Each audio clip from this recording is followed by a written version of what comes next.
was an important day in the yard. Everyone was busy and excited, making notes, taking photographs. A special visitor had arrived and was now the centre of attention. "Who's that?" whispered Thomas to Duck. "That," said Duck proudly, "is a celebrity." "Oh, what?" asked Percy. "A celebrity is a very famous engine," replied Duck. "Driver says we can talk to him soon." "Oh," said Thomas, "he's probably too famous to even notice us." Just then, Gordon arrived. "Pah," said Gordon. "Who cares? A lot of fuss about nothing, if you ask me." And he steamed away. Later that night, the engines found that the visitor wasn't conceited at all. He enjoyed talking to the other engines till long after the stars came out. He left early next morning. "Good riddance," Gordon grumbled, "chattering all night. Who is he, anyway?" "Doc told you," said Thomas. "He's famous." "As famous as me?" huffed Gordon. "Nonsense." "He's famouser than you," replied Thomas. "He went 100 miles an hour before you were thought of." "So he says," snorted Gordon. "But I didn't like his looks. He's got no dome. Never trust domeless engines. They're not respectable. I never boast, but I'd say that 100 miles an hour would be easy for me." Duck took some trucks to Edward's station. "Hello," called Edward. "That famous engine came through this morning. He whistled to me. Wasn't he kind?" "He's the finest engine in the world," replied Duck. Then he told Edward what Gordon had said.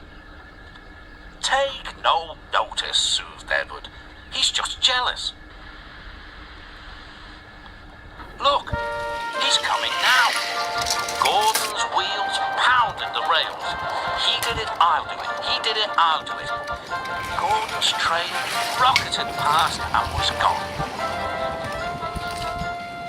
"He'll knock himself to bits," chuckled Duck.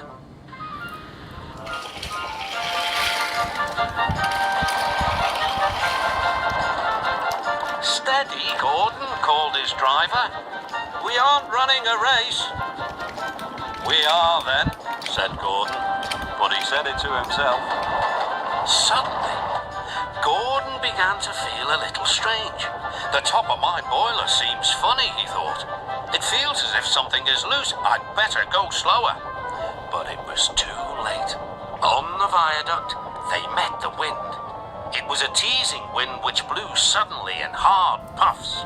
Gordon thought it wanted to push him off the bridge.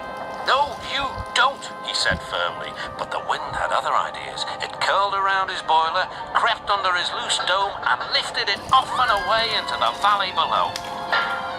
Gordon was most uncomfortable. The cold wind was whistling through the hole where his dome should be, and he felt silly without it. At the big station, the trucks laughed at him.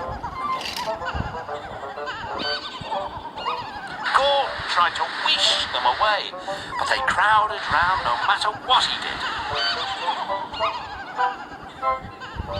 On the way back to the shed, Gordon wanted his driver to stop and fetch his dome. "We'll never find it now," said the driver. "You'll have to go to the works for a new one." Gordon was very cross.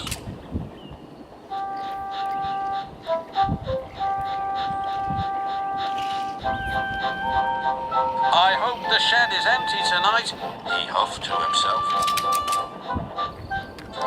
But all the engines were there waiting.